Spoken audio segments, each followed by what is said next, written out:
రండి, ఈ సమయంలో ప్రభు యొక్క బలలో ప్రవేశించుకు మునుపు దేవుని యొక్క వాక్యాన్ని మనం జాగ్రత్తగా గమనించినట్లయితే ప్రియులారా, గత కొన్ని వారాలుగా మనం ధ్యానించుకుంటూ వస్తున్నాం. మరి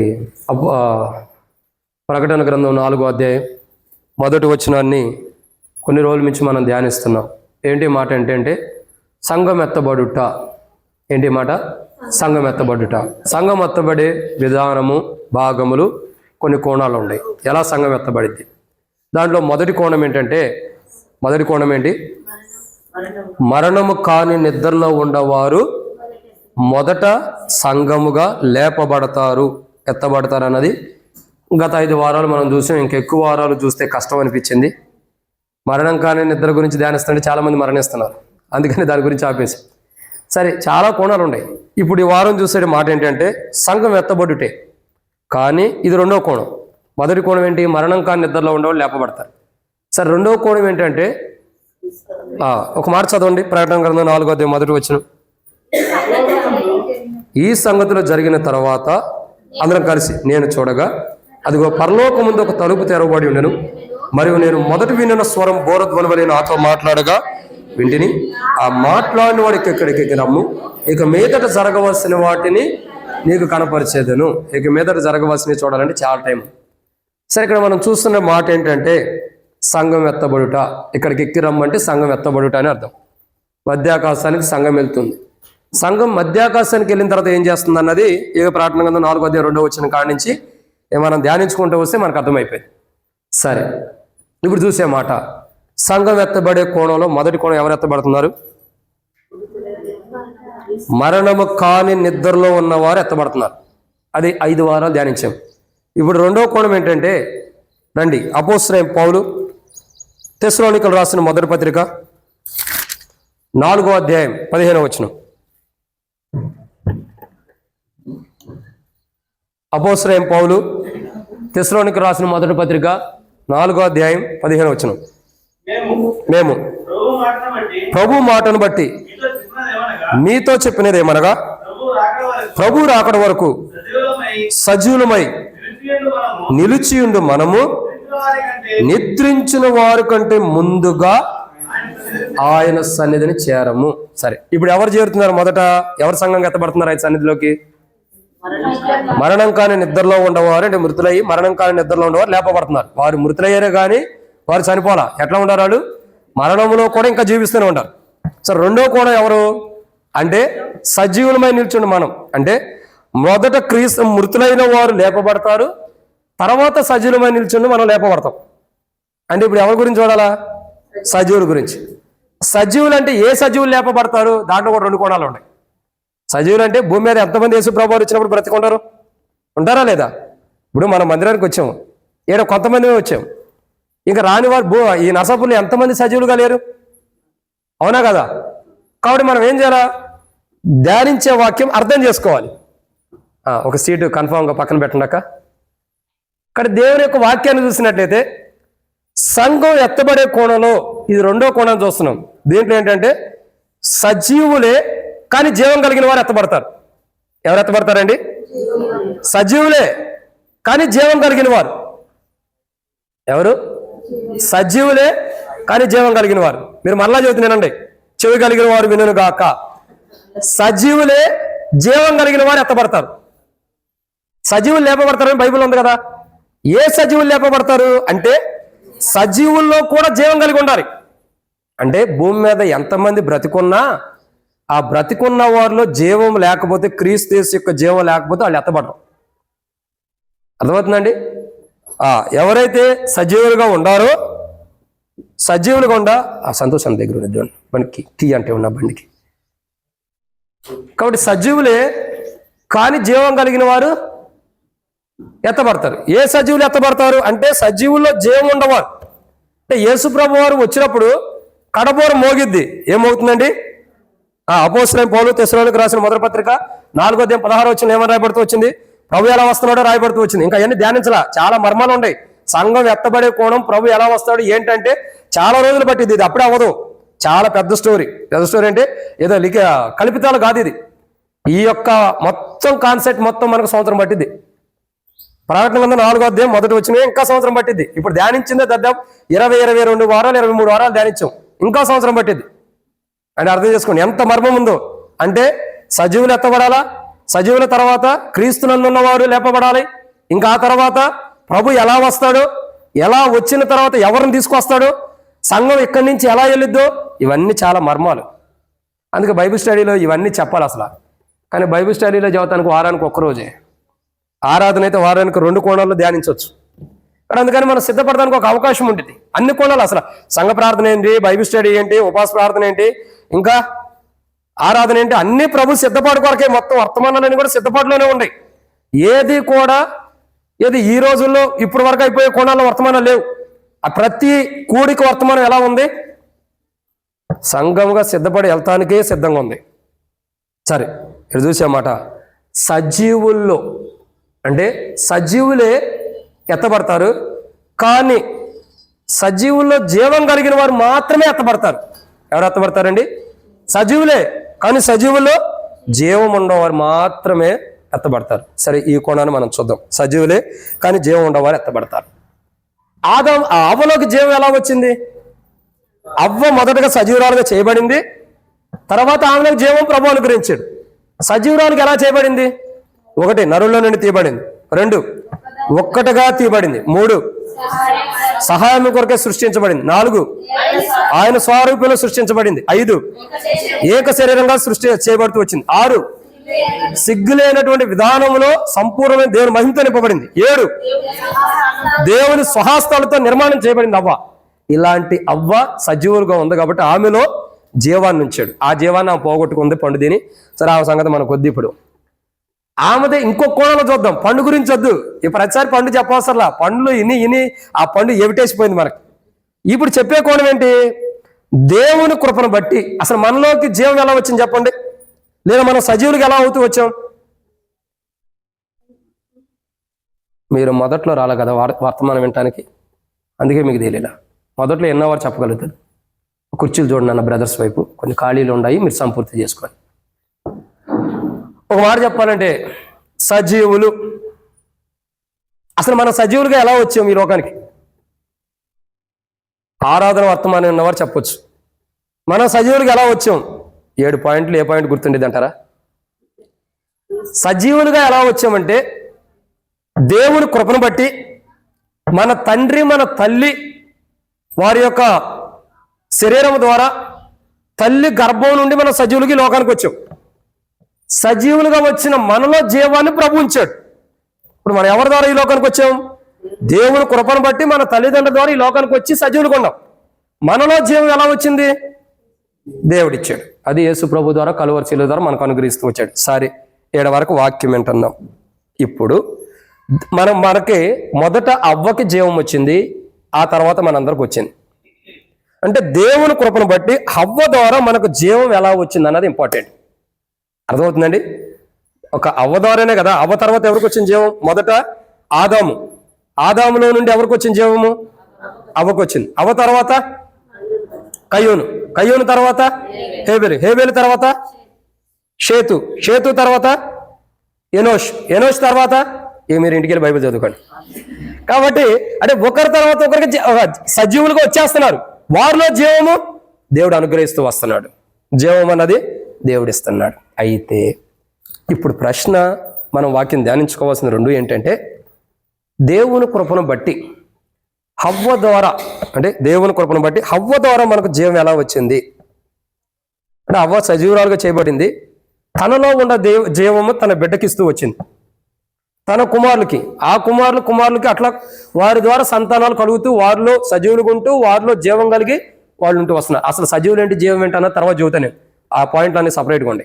సరే, ఇప్పుడు చెప్పేమాట దేవుని కృపను బట్టి హవ్వ ద్వారా మనకు జీవం ఎలా వచ్చింది? ఎందుకంటే ఆదాము తర్వాత అవ్వ తర్వాత కయ్యూను తర్వాత ఏబేలు తర్వాత షేతు తర్వాత ఎవరు? ఎనోష్ తర్వాత ఇంకా మిగతా వాళ్ళు. అంటే అట్లా భూమి మీద వస్తూ వచ్చారు మనుషులు.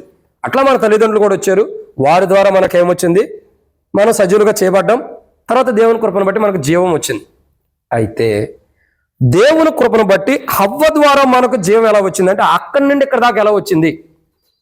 ఆ మొదటి సృష్టించబడిన సహోదరి నుండి ఇప్పటి వరకు మనం సజీవులుగా ఎలా ఉంటాం, మనలో జీవం ఎలా వచ్చిందంటే బైబిల్లో కొన్ని కోణాలు ఉన్నాయి. ఎందుకంటే చూడండి, ఎవరు ఎత్తబడుతున్నారు? అపోస్తులైన పౌలు తెస్సలోనికీయులకు రాసిన మొదటి పత్రిక 4వ అధ్యాయం 16వ వచనం ప్రకారం ఎవరు ఎత్తబడుతున్నారు? మరణము కాని నిద్ర అయిపోయిందమ్మా. మరణం కాని నిద్ర గురించి చెబుతుంటే ఎంతో మంది మరణం కాని నిద్రలోకి వెళ్తున్నారు, అందుకే ఆపేశాం. సజీవమై నిల్చుండే మనము, సజీవమై నిల్చుండే మనమే ఎత్తబడుతున్నాం. ఎవరు ఎత్తబడుతున్నారు? సజీవులు ఎత్తబడుతున్నారు. సరే, సజీవులు ఎత్తబడుతున్నారు. ఏ సజీవులు అంటే సజీవులే కానీ జీవం కలిగిన వారు ఎత్తబడుతున్నారు. మరి మనలోకి జీవం ఎలా వచ్చింది అని అంటే బైబిల్లో కొన్ని విషయాలు చూడొచ్చు. వాటిని మనం ధ్యానించే మునుపు ప్రభు నడిపింపు కొరకే చిన్న ప్రార్థన. పరిశుద్ధుడు అయిన తండ్రి, ప్రేమ కలిగిన దేవ, ప్రభు అయిన యేసుక్రీస్తు ప్రభు యొక్క పరిశుద్ధమైన నామమును బట్టి మీకు వందనములు. మీరు ఇచ్చిన కృపకై మీకు స్తోత్రాలు తండ్రి. మా జీవితంలో ఎన్నో మేలు మీరు చేస్తూ వచ్చారు. అమోఘమైన కార్యాలు, అద్భుతమైన కార్యాలు తండ్రి. అవ్వ జీవితంలో సజీవురాలుగా సృష్టించి తనలో జీవాన్ని, మీ జీవాన్ని ఉంచిన దేవుడు మమ్మల్ని మా తల్లిదండ్రులు మా తల్లిదండ్రుల యొక్క తండ్రి, మా తల్లి యొక్క గర్భం నుండి లోకానికి అనుమతించి దేవా, నన్ను మమ్మల్ని మీ క్రీస్తు యొక్క, మీ కుమారుని యొక్క క్రీస్తు యొక్క ప్రభు జీవాన్ని మాలో ఉంచారు. ఆ జీవం కలిగిన వారుగా ఈరోజు మీ బల్ల దగ్గరికి వచ్చాం. ఆ జీవాన్ని మేము కోల్పోయి ఉంటే మమ్మల్ని సరిచేయండి. మా యొక్క జీవితంలో ఎన్నో బలహీనతలు, అవిధేతలు కలిగిన వారు అయినప్పటికీ ప్రతిరోజు మీ సన్నిధిలో వాక్యం అనే ఉదక స్థానం చేత మమ్మల్ని పవిత్రపరిచి పరిశుద్ధపరుస్తూ మా జీవితాలు ప్రతిరోజు కడిగి దేవుని రాజ్యం కొరకై ఎత్తబడే సంఘంగా సిద్ధపరుస్తున్నందుకే వందనాలు. ఆ సిద్ధపాటులో నుండి ఎన్నో పర్యాయంలో మేము తప్పిపోయిన వారు ఉన్నప్పటికీ ప్రభు యొక్క బల్ల, ప్రభు యొక్క దేహం, ప్రభు యొక్క రక్తము మాకు సమీపంగా ఉంచి దేవా, మా జీవితాలు సరి చేసుకుని ఎత్తబడే సంఘంగా మేము ఉండాలని సిద్ధపరుస్తున్నందుకు వందనాలు. ఆ సిద్ధపాటులో మరొక మారు మీ పాదముల దగ్గరకు వచ్చి ఉండగా మరొక కోణంలో సజీవులమే కానీ జీవం లేకపోతే నష్టపోతాం. కాబట్టి ప్రభు, మా జీవితాల్లో సజీవులుగా మేము ఎత్తబడేవారుగా, జీవం కలిగి ఎత్తబడేవారుగా మేము సిద్ధపరిచి భయం పొందమని. వాక్య వెలుగులో మాలో సజీవులమే కానీ ఆ యొక్క జీవం లేకపోతే వాక్య వెలుగులో మేము సరి చేసుకుని జీవం కలిగిన వారమై బలలో పాల్గొన్నట్టు సాయించమని. ఇప్పుడు వారు తోడుకున్నారు, ఇక ముందు తోడుకున్నారు, అక్కడ తీర్చి ముందు సంత దీవించమని. యేసు ప్రభు వచ్చిన వారందరూ బట్టి స్తోత్రానికి రావాల్సిన వారిని త్వరపెట్టి తీసుకురండి. మధ్య మార్గంలో ఉన్న వారు సకాలంలో నడిపించండి. ఎవరికైతే అపాయాలకి జరగకుండా సాయించమని, కూడికంతా దీవించమని యేసు ప్రభు నామని శ్వాసంతో ప్రార్థిస్తున్నాం తండ్రి, ఆమేన్. కాబట్టి ప్రియులారా, చాలా త్వరగా వెళ్ళిపోదాం. మనం వెళ్ళిపోదాం అంటే అక్కడ కాదండి, వాక్యంలో త్వరగానే మనం ముగిద్దాం. దేవుని యొక్క వాక్యాన్ని చూసినట్టయితే కొన్ని మాటల్లో త్వరగా 12 అయింది, త్వరగా 1 అట్లకల్లా ముగిచ్చేసేద్దాం. రండి, దేవుని యొక్క ఈరోజు కొద్దిగా స్పెషల్ ఉంది, అందుకని త్వరగా ముగిస్తా. దేవుని యొక్క వాక్యాన్ని చూసినట్టయితే దేవుని కృపను బట్టి హవ్వ ద్వారా మనకు జీవం ఎలా వచ్చింది? ఆమె సజీవురాలే, ఆమెలోకి జీవం వచ్చింది. మరి మనం సజీవునమే, మనలోకి జీవం ఎలా వచ్చిందంటే కొన్ని విషయాలు చూడొచ్చు. అంటే ఒక మాటలో చెప్పాలంటే మన తల్లి గర్భంలో నుండి మనం సజీవులకు వచ్చాం.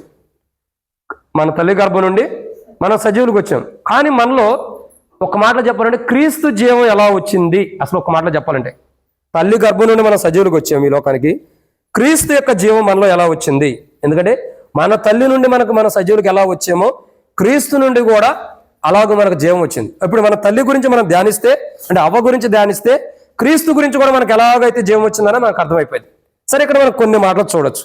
ఏంటి మాటలు అని అంటే, రండి, దేవుని కృపను బట్టి హవ్వ ద్వారా మనకు జీవం ఎలా వచ్చింది, లేదా మన తల్లిదండ్రుల ద్వారా క్రీస్తు ద్వారా మనకు జీవం ఎలా వచ్చిందంటే బైబిల్లో కొన్ని విషయాలు చూడొచ్చు.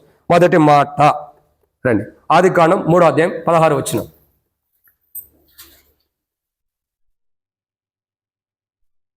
మొట్టమొదటిగా ఆదికాండం 3వ అధ్యాయం, ఒక్క నిమిషం అన్న, క్షమించండి. ఆదికాండం 3వ అధ్యాయం మొదటిగా ఒక మాట చదువుదాం, తర్వాత ఆ మాట చదువు. 20వ వచనం, ఆదికాండం 3వ అధ్యాయం 20వ వచనం.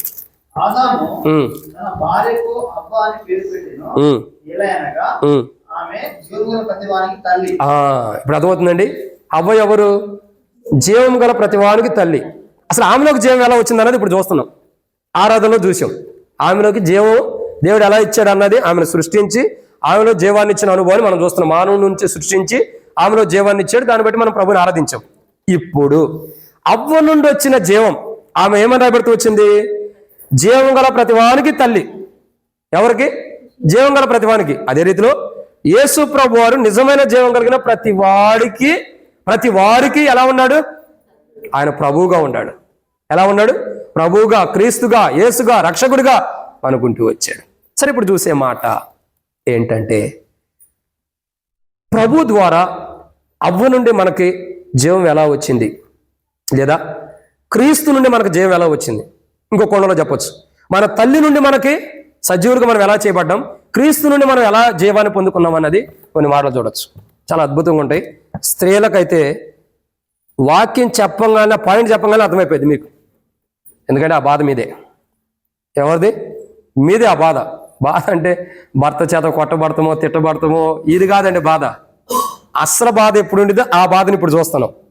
రండి, మనకి మనం ఎట్లా సజీవులుగా ఉన్నాం, లేదా తల్లి నుండి మనం ఎట్లా సజీవులకు వచ్చాము, క్రీస్తు నుండి మనం ఎట్లా జీవం కలిగిన వారు ఉన్నాం అనేది రెండు కోణాలు. తల్లి నుండి సజీవులకు వచ్చాం, క్రీస్తు నుండి జీవం వచ్చింది. ఈ రెండు కలిపిన మాటలు మనం చూద్దాం. రండి, ఆదికాండము 3వ అధ్యాయం 16వ వచనం.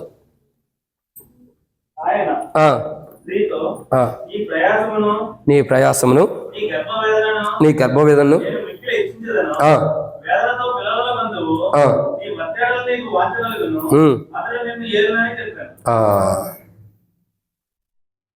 ఇక్కడ మొదటి మాటను చూస్తున్నాం. స్త్రీ ద్వారా బిడ్డకి సజీవుడికి ఎలా చేయబడుతున్నారు, క్రీస్తు ద్వారా జీవం కూడా అలాగే వచ్చింది. దేవుని కృపను బట్టి హవ్వ ద్వారా మనకు జీవం ఎలా వచ్చిందంటే, క్రీస్తు ద్వారా వచ్చిన అనుభవం ఏంటన్నది మనం ఇప్పుడు చూస్తుంటే అర్థమైంది. సరే, ఇక్కడ మనం చూసే మాట ఏంటి? ఒక తల్లిని బట్టి బిడ్డ ఎలా సజీవుడిగా ఉంటాడు, ఎలా వస్తాడో, క్రీస్తుని బట్టి మనకు అలా జీవం వచ్చింది. ఒక బిడ్డని బట్టి తల్లిని బట్టి ఒక బిడ్డ ఎలా సజీవుడికి వస్తాడంటే, మొట్టమొదటి మాట హవ్వ యొక్క జీవితాన్ని చూస్తున్నాం. హవ్వను బట్టి తన కుమారుడు వస్తున్నాడు. హవ్వ జీవితం ఏమంటాడు ప్రభు? చూడండి, 3వ అధ్యాయం 16వ వచనం. ఆయన స్త్రీతో నీ ప్రయాసమును నీ గర్భవేదనను నీ మిక్కిలి హెచ్చించేదను. అంటే ఇక్కడ చూసిన మొదటి మాట, హవ్వ ఎన్నో నొప్పులతో జీవాన్ని ఇస్తుంది తన బిడ్డకి. ఏం చేస్తుందండి తన బిడ్డకి? హవ్వ జన్మించేటప్పుడు ఏం చేస్తుంది? తన బిడ్డకి ఎన్నో నొప్పులు పడి, వ్యాఖ్యానంలో చూస్తూ వచ్చి ఇవన్నీ అసలు చాలా ఈ 2 వచనాలే 15-16 వచనాల్లోనే వర్తమానం అయిపోయింది, టేబుల్ వర్తమానం. 2 వచనాలే వ్యాఖ్యానం మొత్తం తిరిగేది చూస్తే చాలా మర్మాలు ఉన్నాయి.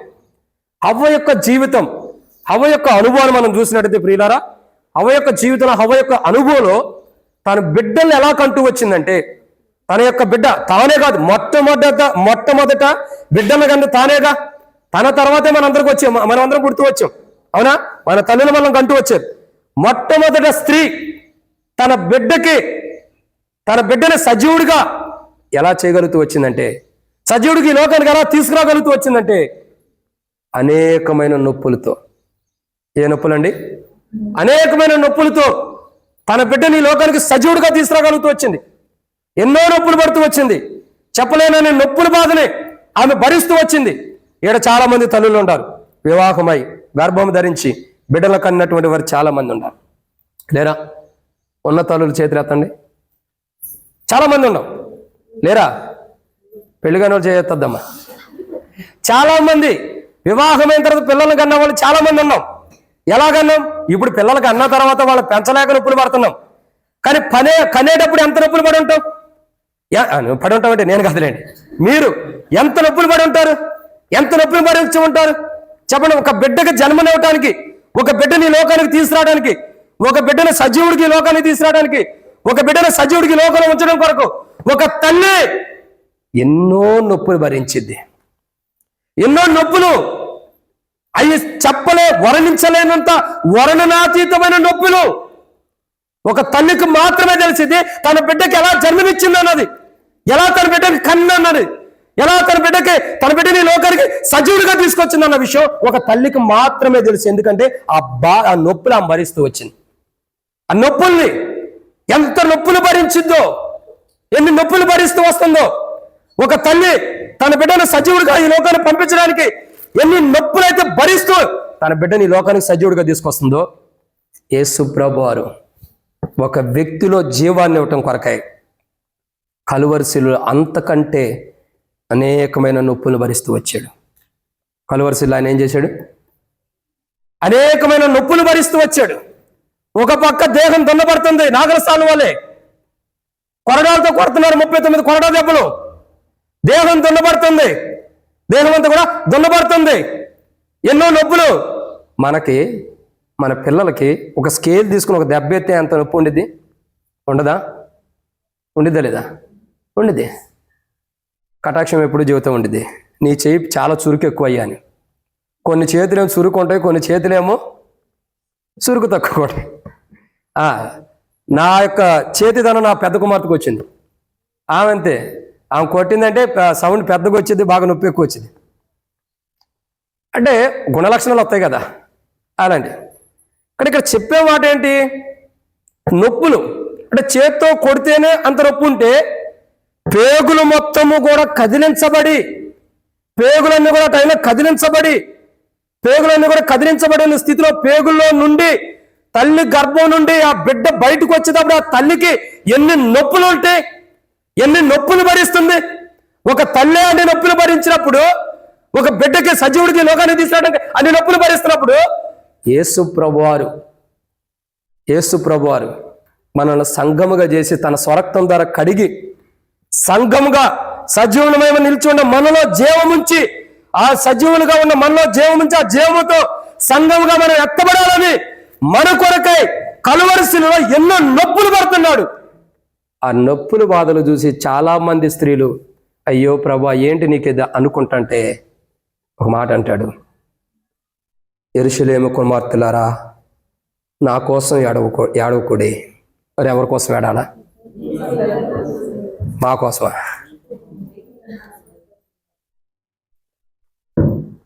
ఎవరి కోసం ఏడవాలా? మీకోసం అంటే మన కోసం, మన పిల్లల కోసం. ఇప్పుడు అదే ఏడుతున్నాం. మందిరంలోకి వచ్చాయా నా బిడ్డకు రక్షణ లేదు, నా కుమార్తెకి రక్షణ లేదు, నా కోడలికి రక్షణ లేదు, నా మనవడికి రక్షణ లేదు, మనవరాలకు రక్షణ లేదని ఇప్పుడు ఏడుస్తున్నాం. ఆయన చెప్పిన వాక్యం నిజంగా నెరవేరుస్తుంది, పొల్లైన పోదు. ఆయన చెప్పిన మాట ఏది కూడా పోదు. యేసు ప్రభువు చెప్పింది పొల్లైన పోదు, అది నెరవేర్చబడుతుంది. మన మందిరాల్లోకి వచ్చి మీ కొరకు యెరూషలేము కుమార్తె నా నిమిత్తం కాదు, మీ కొరకు మీ పిల్లల కొరకు ఏడమన్నారు. ఇప్పుడు మందిరాల్లోకి వచ్చి ఎవరి కొరకు మనం ఏడుస్తున్నాం? మనం మన పిల్లల కొరకు, అయ్యా నాకు రక్షణ, నా పిల్లలకి రక్షణ, నాకు రక్షణ కాపాడుకోవాలి, పిల్లల రక్షణ కాపాడుకోవాలి, ఏడుస్తూ వస్తున్నాం దేవుడి మందిరానికి వచ్చి. వాక్యం ఎప్పుడు కూడా తప్పుగా పోదు, నెరవేర్చబడింది అది ఎప్పుడైనా మన జీవితాల్లో. యేసు ప్రభువారు కలువరి శిలువలో ఒక స్త్రీ ప్రసవ వేదన పడినప్పుడు ఎంత ఆ నొప్పులు ఎలా భరించిద్దో అంతకంటే భయంకరమైన నొప్పులు. ఒక స్త్రీ ఎంతమంది బిడ్డలకు జన్మనిచ్చేది చెప్పండి? నార్మల్గా డెలివరీ అయితే ఎంతమందికి? ఒక్కొక్క స్త్రీ ఒకరికి ఇవ్వచ్చు. ఒకేసారి అన్న నేను అంటాను, ఒకసారి ఎరుగుడా ఇక అయితే 7 పాయింట్లు అయిపోయినట్టే. ఓకే, నేను అనుకుంటున్నా ఒక్కళ్ళు ఇద్దరే అనుకుంటున్నా. నేను చాలా మంది 7గురు ఇవ్వచ్చు అంట. మరి అది చరిత్రలో ఉంటారులేండి, పూర్వదినాల్లో చాలా మంది అట్లా ఉన్నవాళ్ళు ఉన్నారు. అక్కడ 7గురికి ఇచ్చారంట జన్మ. 7గురికి ఒకేసారి సజీవులుగా ఉండేదట ఆ తల్లి. వారిని సజీవులుగా బయటికి తీసుకొచ్చింది తన గర్భం నుండి. 7గురు మరి ఎట్ట తన్నుకున్నారో లోపల. మరి యాకోబులు ఎంతమంది ఉన్నారు, మరి ఎవరు ఏసేవులు ఎంతమంది ఉన్నారో తెలియదు. అవునా? సరే ఎట్టగొట్ట ఓకే, ఆ 7గురు సంగతి మనకు వద్దులేండి. ఇప్పుడు మన గురించి కావాలి. ఒక 7గురికి జన్మ, 7గురిని సజీవులుగా తీసుకురావడానికి ఆ తల్లి ఎన్ని నొప్పులు పడి ఉండేది? 7గురికే అన్ని నొప్పులు పడుతుంటే, ఒకళ్ళిద్దరికి ఎన్ని నొప్పులు పడుతుంటే ఆ నొప్పులు భరించలేక చాలా మంది ఆపరేషన్ చేయించుకున్నారు. ఈ బాధ నేను భరించలేను, ఆపరేషన్ చేయమని. ఆపరేషన్ చేసిన తర్వాత అసలైన నొప్పులు స్టార్ట్ అవుతాయి. ఇవేమో ఒక అరగంట గంట వస్తాయి, అవి చచ్చేంత వరకు నొప్పులు ఉంటాయి. ఎప్పటివరకు? ఆపరేషన్ చేయించుకుంటే చచ్చేంత వరకు నొప్పులు ఉంటానే ఉంటాయి. కానీ నొప్పులు ఎంతమంది కొరకు మనం భరిస్తున్నాం? ఒక్కరిని ఇద్దరిని, మహా అయితే 7గురిని సజీవులకి ఈ లోకాన్ని తీసుకురావడానికి. యేసు ప్రభువారు ఎంతమంది కొరకు ఆయన నొప్పును భరించాడు? కోటాను కోట్లు అంటానికి కూడా లెక్కలేదన్న. అసలు మానవుడు లెక్కించలేనండి అంతమంది కొరకు. ఇక లెక్క లేదు, మితం లేదు. మనకి ఇంతవరకే లెక్క అనుకోవడానికి కూడా లేదు. అవి మొదటగా 1, 2 కానించి మొదలేసి 10, 100, 1000, 10,000, లక్ష, 10 లక్షలు, కోట్లు, 10 కోట్లు, మిలియన్లు, ఇక ఎన్ని దాటి వెళ్ళిపోతున్నాయి. అంతమంది కొరకు, ఎంతమంది కొరకు? ఎంతో మంది, మానవుడు లెక్కించలేనంత మనుషుల కొరకు ఆయన ఒక్కడే అంతమంది కొరకు, అంతమందికి జీవాన్ని ఇవ్వడానికి కొరకై ఆయన ఒక్కసారిగా నొప్పులు భరిస్తున్నాడంటే ఆ నొప్పులు ఎంత భయంకరంగా ఉంటే ఆలోచించండి. ఎంత భయంకరంగా ఉంటే చెప్పండి. ఒక బిడ్డకు నువ్వు జన్మనివ్వడానికే ఎంత బాధపడుతున్నావు, ఆ నొప్పులు ఎంతో కష్టంగా ఉంటున్నాయి నీకు. కానీ లోకానికి రక్షణ ఇవ్వడానికి, లోకానికి సృష్టికర్త మానవుడిగా నరవతరికి లోకానికి వచ్చి కలువరిశిలో ప్రాణం పెట్టి ఆ నొప్పుల బాధను భరిస్తుంటే సూర్యుడు చూసి అదృశ్యుడైపోయాడు. అయ్యా, సృష్టికర్తవైన నీవే ఇంతగా నొప్పులు పడుతుంటే ఎవడు భరించగలడు నువ్వు తప్పితే? ఎవరు భరించగలడు నువ్వు తప్పితే? యేసు ప్రభువు ఒక మాట అంటాడు శిలువలో, నా తండ్రి, ఈ పాత్ర నీ చిత్తమైతే నా యుద్ధ నుండి తొలగించు, అయినను నా ఇష్టం కాదు నీ చిత్తం అంటాడు. అంటే ఆ పాత్ర అంత భారంతో కూడింది. ఆ పాత్ర మొయ్యలేనిది ఏ మానవుడు మొయ్యలేనటువంటి పాత్ర అది. అంత గొప్ప పాత్రని నీ కొరకు నా కొరకు మనల్ని సజీవులుగా ఉంచి మనలో జీవం ఉంచడం కొరకై ఆయన ఎన్నో నొప్పుల్ని సిలువల్లో భరించాడు. సిలువ కార్యంలో మనం చిన్న మేకు తగిలితే, ఏదన్నా చిన్నది గుచ్చుకుంటే ఆ బాధను మనం భరించలేం.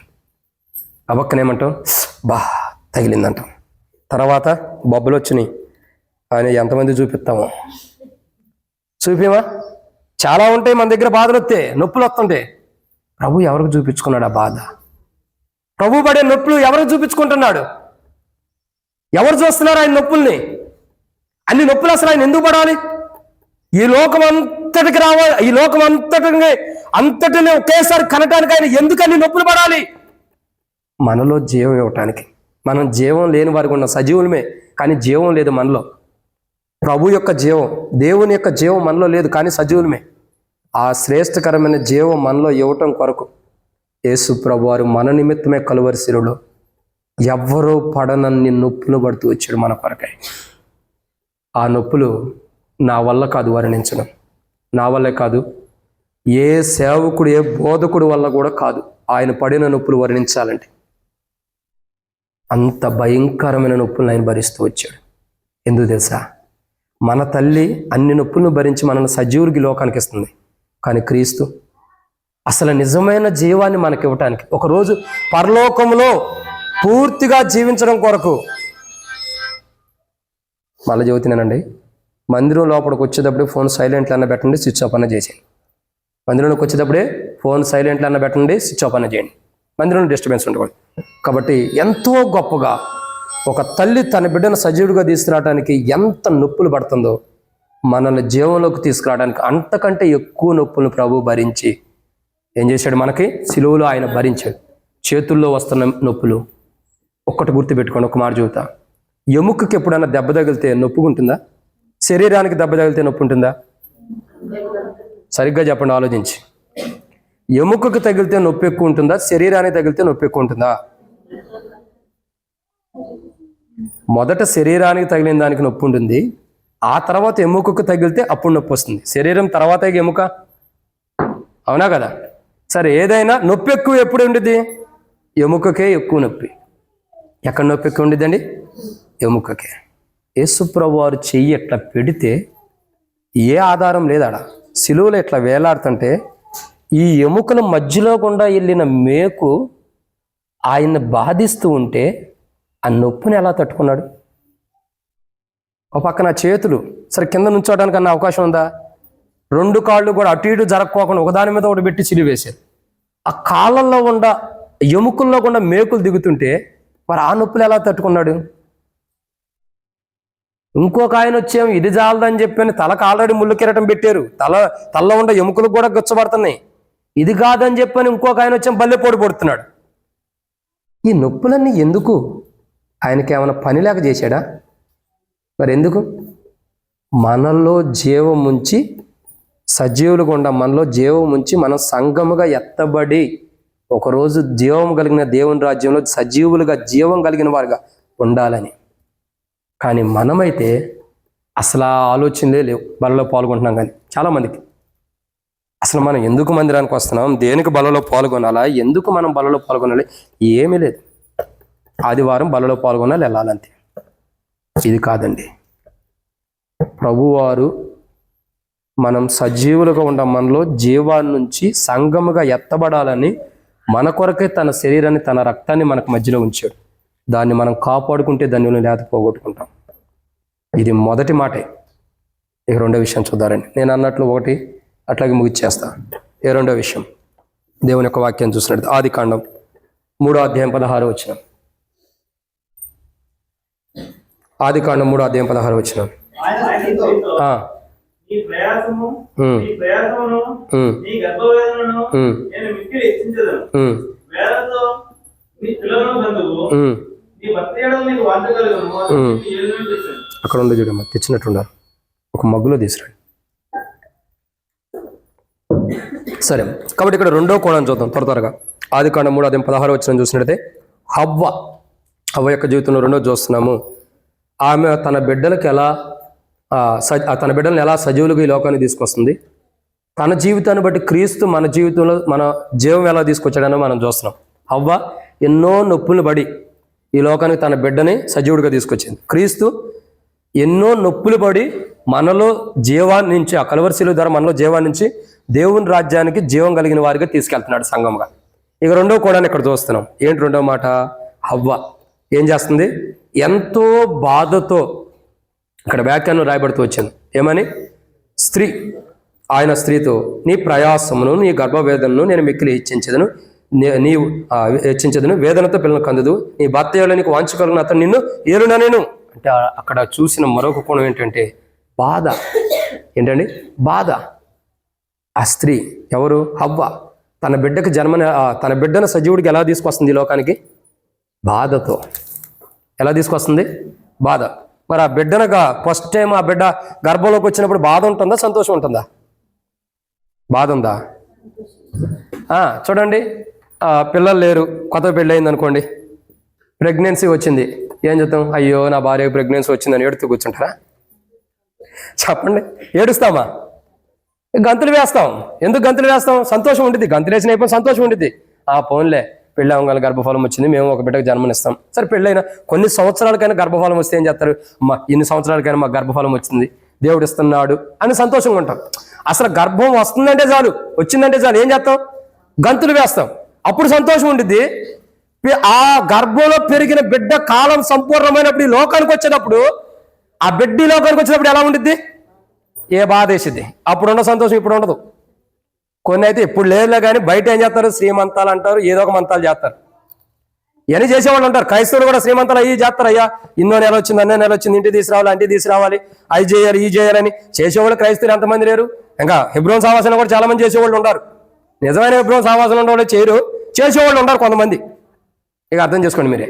చాలా మంది ఆ పిల్ల ఇన్ని సంవత్సరాలు అన్నో నెల వచ్చింది, ఇన్నో నెల వచ్చింది, తీసుకురావాలి, తర్వాత 6 నెలల తర్వాత పంపించాలి, 3 నెలల తర్వాత పంపించాలి. ఎవరు బైబిల్లో శారా, క్షమించండి, ఎవరు రెబెకా ఇంటి దగ్గర నుంచి వచ్చిన తర్వాత పిల్లలు కన్న తర్వాత ఏ 6 నెలలు ఇంటికాడ ఉంది? ఎన్ని 6 నెలలు ఇంటికాడ ఉంది? రాహేలు ఇంటికాడ కందే, ఇంటికాడ కందే. ఈడకు వచ్చిన తర్వాత మళ్ళీ ఆడపోతున్నారు. ఆ శారా, ఆ తల్లి 90 సంవత్సరాల ప్రాయంలో కంది, మళ్ళీ 90 సంవత్సరాల కాయంలో ఒక కర్ర తీసుకుని వంగుని నడుచుకుంటూ ఇంటికి వెళ్ళింది. 6 నెలలు ఇంటికాడ ఉంటానని. ఎక్కడ రాయబడుతూ వచ్చింది ఇదంతా? మనం సృష్టించుకున్నటువంటి లిఖితపూర్వకంగా ఆచారాలు ఇవన్నీ ఒక ఆచారాలు. కానీ బైబిల్ అంటుంది కదా, ఆ యొక్క స్త్రీ ఒక బిడ్డని లోకాన్ని సజీవులుగా తీసుకొచ్చేటప్పుడు ఎంతో బాధపడిద్దంట. చెప్పలేనటువంటి బాధలు. ఒక స్త్రీ గర్భం ధరించిన కాడి నుంచే చాలా బాధలు పడుతూ వచ్చింది. ఒక స్త్రీ గర్భం ధరించిన తర్వాత డెలివరీ టైంలో గురకొచ్చిద్ది అంటారు. గురకేనా? మరి ఈ సైడ్ ఏమంటారు తెలియదు. అది వచ్చిందంటే ప్రమాదం అంట. ఎవరికో తల్లి బిడ్డలకు ఎవరికో ఒకరికి ప్రమాదం ఉంటుంది అంట డెలివరీ అయ్యేటప్పుడు. ఏంటమ్మా? అదేందో చెప్పండి, తెలిస్తే మేము వర్ణిస్తాం. కానీ చాలా మంది చాలా ఉంటాయి. ఆంధ్రాలో ఇలా అంటారు లేండి, గురకొచ్చిందంటారు. చూడండి, చాలా బాధలు. ఒక స్త్రీ ఒక బిడ్డని సజీవుడికి లోకానికి తీసుకురావడానికి తాను ఎన్ని బాధలు పడుతుందో, 1-2 బాధలు కాదండి, ఎన్నో బాధలు పడుతుంది. నిజంగా చెప్పమంటారా? ఇది తప్పుగా అర్థం చేసుకోవద్దు. బాత్రూమ్కి వెళ్ళినా ఫ్రీగా కూర్చోలేరు స్త్రీలు. నిజం చెప్పాలంటే గర్భం ధరించిన స్త్రీలు బాత్రూమ్కి వెళ్ళినా ఫ్రీగా కూర్చోలేరు. ఎంత బాధ అంటే, ఎన్ని బాధలు పడి ఒక బిడ్డని సజీవుడికి లోకాన్ని తీసుకురావడానికి ఇష్టపడుతుంది. తాను ఎన్ని బాధలు పడ్డా, తాను ఎన్ని బాధలు భరించినా, తాను ఎన్ని బాధలు అనుభవిస్తున్నా, తాను ఎన్ని బాధల్లో జీవిస్తున్నా, ఎన్ని బాధలు తను పడుతున్నా, ఒక బిడ్డకైతే సజీవుడికి లోకాన్ని తీసుకురావడానికి తాను ఎన్నో బాధలు పడింది. ఎన్నో బాధలు. సరిగా తినలేదు, తిన్నా అరక్కపోతే మళ్ళీ బాధ. గర్భిణీ స్త్రీలు తొందరపడి గ్యాస్ ట్రబుల్ ట్యాబ్లెట్లు వేసుకోకూడదు. వేసుకుంటే మళ్ళీ అదొక బాధ. ఏమైద్దు లోపల ఉండే బిడ్డకి? తిన్న అన్నం అరగనందుకు పొట్ట బిగిసిపోయింది, ఆ బాధలు భరిస్తుంది. ఇంకా సరిగా బాత్రూమ్కి వెళ్ళలేక ఆ బాధలు, ఇంకా సరైన తిన్నాక ఉండలేక తిన్నాయి వామిటింగ్ అవుతూ ఎన్ని బాధలు. ఈ బాధలన్నీ దేనికి? ఒక బిడ్డని సజీవుడికి లోకాన్ని తీసుకురావడానికి, ఒక స్త్రీయే ఒక బిడ్డని లోకాన్ని సజీవుడిగా తీసుకురావడానికి ఎన్నో నొప్పులు పడుతుంది, ఎన్నో బాధలు పడుతున్నప్పుడు యేసు ప్రభువు మనల్ని సజీవులుగా ఉంచి మనలో జీవాన్ని తీసుకురావడానికి ఆయన ఎన్ని బాధలు పడ్డాడు ఈ లోకంలో? చెప్పండి, ఆయన ఎన్ని బాధలు పడుతూ వచ్చాడు చెప్పండి.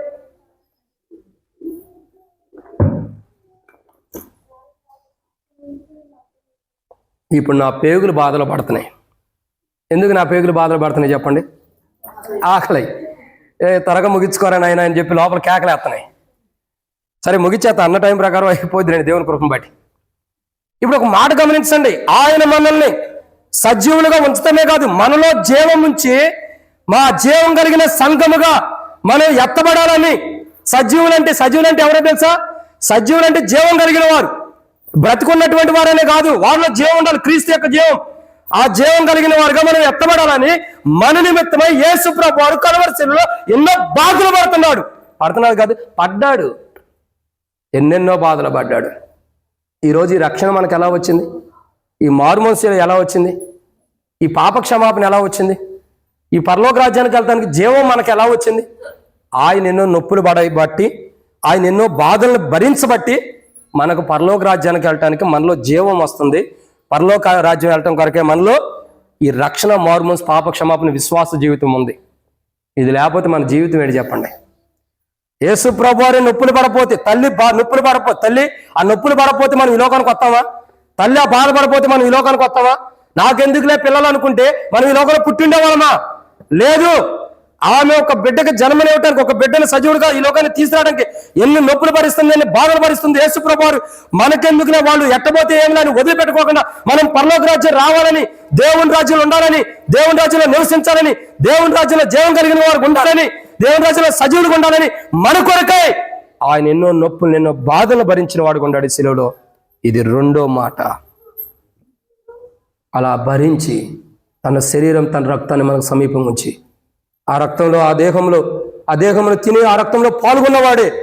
ఆయన బాధల్లో, ఆయన నొప్పుల్లో పాల్గొన్నాం కాబట్టి జీవం కలిగిన వారు ఉంటాం. కాబట్టి ఒకరోజు సంఘముగా ప్రభు వచ్చినప్పుడు సజీవులుగా మనం ఉంటే ఎత్తబడతామన్న శుభప్రదమైన నిరీక్షణ ప్రభు మనకి, ఈ ప్రభు యొక్క శరీరం, రక్తం ద్వారా మనకి శుభప్రదమైన నిరీక్షణ ఇస్తున్నాడు. ఇదన్నో మాట అండి. 2. ఇక 3వ విషయాన్ని చూద్దాం.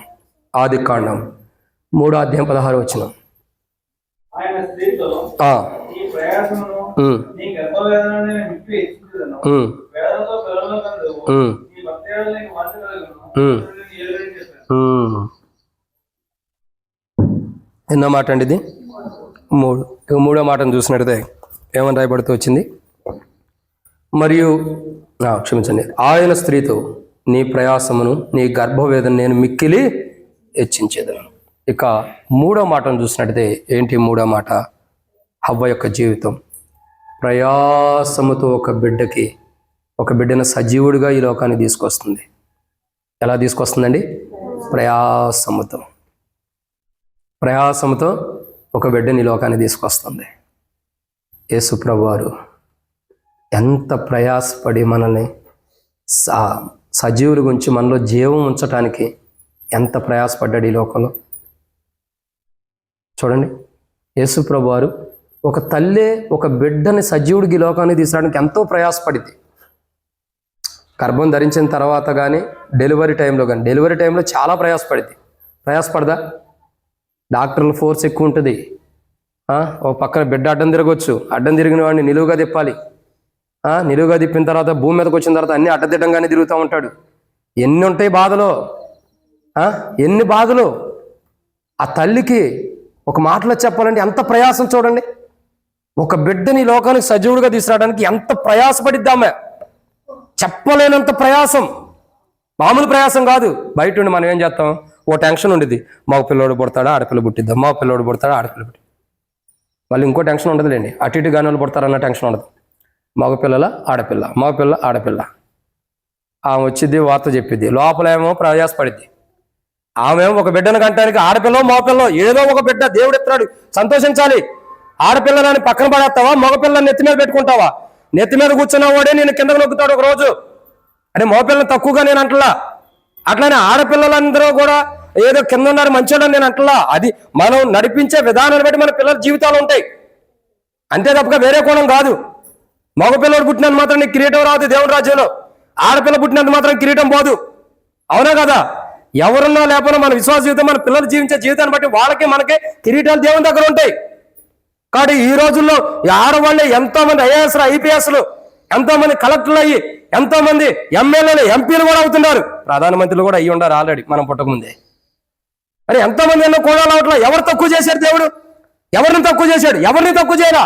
అందరిని సరి సమానంగా చూస్తూ వచ్చాడు దేవుడు. నాగరికతను బట్టి తక్కువ అయ్యారు, పెంచుతున్నారు, ఇప్పుడు ఎదుగుతూ వచ్చారు. నాగరికత ప్రాబ్లం అది, ఎవరి ప్రాబ్లం కాదు, దేవుడి ప్రాబ్లం కాదు. అదే ఇక్కడ గమనించాల్సిన కోణం ఏంటండి? ఒక స్త్రీ ఒక బిడ్డని లోకానికి తీసుకురావడానికి ఎంతో ప్రయాసం, కానీ బయట ఉన్న మనం ఆలోచిస్తాం. మగపిల్ల ఆడపిల్ల ఆమె ఎంతో ప్రయాసపడుతుంది. ఆ చిన్న రూములో 4 గోడల మధ్య బెడ్ మీద ఉండి ఆమె సెలైన్ పెట్టించుకుని ఎంతో బాధతో ఎంతో ప్రయాసపడుతుంటే బిడ్డకి, ఒక బిడ్డని నీ కొరకు నా కొరకు సజీవుడిగా తీసుకురావడం కొరకు ఆమె ఎంతో ప్రయాసపడుతుంటే బయట ఉండేవాళ్ళు ఏమంటారు? డాక్టర్ వచ్చి అంటాడు ఆడపిల్ల పుట్టింది. మళ్ళీ ఆడపిల్లేనా? ఏమంటావు? ఆడపిల్లేనా? సంతోషం ఉండదు చాలామందికి. సరే, ఆడపిల్ల మగపిల్ల అన్న తర్వాత రండి ఆ సంతోషాలు అనేది. ఒకటి గుర్తుపెట్టుకోండి, నీకు ఆడపిల్లలు పుట్టినా మగపిల్లలు పుట్టినా ఆ పిల్లలకి జన్మనిచ్చి ఆ పిల్లలను సజీవులుగా తీసుకురావడానికి ఆ తల్లి ఆ 4 గోడల మధ్యలో హాస్పిటల్లో ఎంత ప్రయాసపడిందో అది గమనించు. అది గమనించినప్పుడు భార్య యొక్క విలువ తెలిసిద్ది భర్తకి. ఏం తెలిసిద్దండి? భార్య యొక్క విలువ తెలిసిద్ది భర్తకి. అప్పుడు భర్త భార్యను ప్రేమించగలుగుతాడు.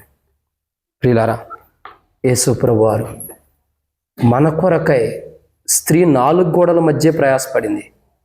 యేసు ప్రభువారు మన కొరకై యెరూషలేము ప్రాకారాల వీధుల్లో ఎంత ప్రయాసపడి సిలువను మోసాడో, ఇంకా ఎంత ప్రయాసంతో ఈ లోకానికి వచ్చి ఎంత ప్రయాసాన్ని భరించాడు ఆలోచించండి. బరువు సిలువను 9 మాసాలు మోసిన బిడ్డ ఎన్ని కేజీలు ఉంటాడు? 2, 2.5, 3 కేజీలు, మహా అయితే 4 కేజీలు. ఇంకెక్కువ ఉంటాడా? ఉంటారక్క? ఉండరు, నాకు తెలుసు. 4 కేజీలు అనా? మీరు చెప్పే కథలు చాలా పెద్దగానే ఉంటాయి. అయితే ఈ స్టోరీలు యాడ్ నుంచి తెస్తున్నారో కానీ సరే, 5.5 కేజీలు ఉండాలంట మహా అయితే. ఒక బిడ్డను ఒక తల్లి 5.5 కేజీలు మోస్తుంది. కానీ యేసుప్రభు వారు మోసిన సిలువ చాలా బరువైంది. అది చాలా బరువైన సిలువ.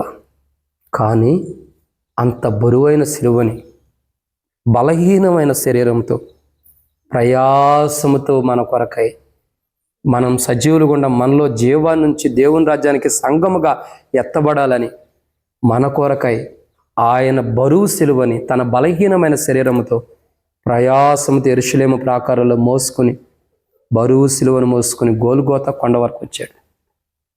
ఆ కొండ మీద సిలువని కూడా ప్రయాసముతో మోస్తున్నాడు. కొండ మీదకి ఎక్కేటప్పుడు కూడా ఆ బరువు సిలువని ప్రయాసంగా మోసుకుంటూ వెళ్ళాడు. ఎందుకు ఇంత ప్రయాసం ఆయన పడుతున్నాడు? అసలు ఆయన పడాల్సినంత అవసరం ఏంటి? ఆయన దేవుని కుమారుడు, లేత మొక్క వలె ఎదిగినవాడు అని చెప్పి యెషయా గ్రంథం 53:2లో రాయబడుతుంది, 1వ వచనం 2వ వచనంలో. మరి ఇలాంటి ఆయన ఎందుకు ఈ ప్రయాసం? ఎవరి కోసం పడుతున్నాడు ఈ ప్రయాసం? మనం ఆయన మన జీవితాల్లోకి రాకమునుపు ఆయనకి ఏమైనా చేసాం? మనం ఆయనకి ఏమైనా ఇచ్చామా? ఆయన కొరకేమైనా చేసామా? మరి మన జీవితాలకు రాకమునుపు మనం ఆయనకి ఏం చేసాం? ఏం చేయకపోయినా మన కొరకు ఎందుకు ప్రయాసపడుతున్నాడు? ఎందుకంటే మనం నిద్రపోవాలని మందిరంలో. ఎందుకండి అట్టుంది ఇప్పుడు నేను ప్రయాసంగా చెప్పే వాక్యం కూడా. కాడు ప్రియులారా, ఆయన ప్రయాసముతో సిలువను మోసాడు. ఎందుకంటే ఆ బరువు సిలువను బలహీనమైన శరీరంతో ఎందుకు మోసాడంటే, ఎందుకు?